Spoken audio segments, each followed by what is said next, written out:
আসসালামু আলাইকুম প্রিয় হবু শিক্ষকবৃন্দ।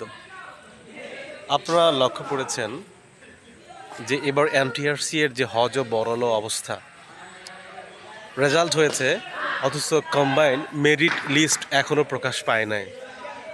আবেদন করতে বলা হয়েছে, কিন্তু একজন শিক্ষার্থী বা চাকরি প্রার্থী কী দেখে আবেদন করবেন সেটি এখনও প্রস্তুত করে নাই।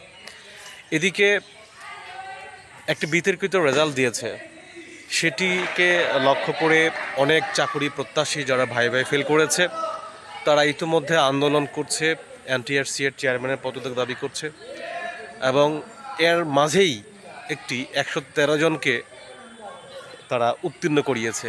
আসলে এটা বিতর্কের জন্ম দিয়েছে। তারা এটা যুক্তি হিসেবে দেখিয়েছে যে তা 23শে মার্চের রেজাল্ট ফলাফলে যুক্ত হয় নাই, সেটা তারা যুক্ত করেছে। কিন্তু আসলে এত বড় একটা প্রতিষ্ঠান, এতগুলা চাকরি প্রার্থী এখানে আবেদন করছে, একটা বিশ্বাসের জায়গা আছে, সেটি ধরে রাখার জন্য হলেও তাদেরকে নিখুঁতভাবে রেজাল্ট প্রকাশ করা উচিত ছিল।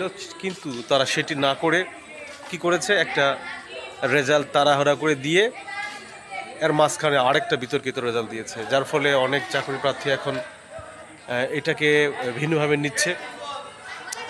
কিন্তু এটা একটা তাড়াতাড়ি সমাধান হওয়া দরকার। এদিকে আবেদনের সময়ও আজকে প্রায় 3 দিন 4 দিন হয়ে গেল, এখন পর্যন্ত অনেকে আবেদন করতে পারছেন না।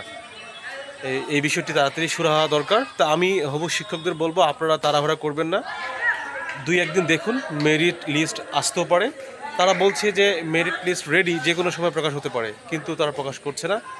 সো আপনারা আরেকটু ধৈর্য ধরুন, দেখুন তারা এই 1 দিন 2 দিনের মধ্যে দিচ্ছে কি না। না দিলে অনেকেই অবশ্য এনটিআরসি কার্যালয়ে যোগাযোগ করছে যেন তাড়াতাড়ি এটা সমাধান দেওয়া হয়। তো আপনারা একটু ধৈর্য সহকারে মেরিট লিস্ট দেখে তারপরে আবেদন করার চেষ্টা করবেন, আপনাদের চাকরি নিশ্চিত করবেন। ধন্যবাদ সকলকে। আল্লাহ হাফেজ।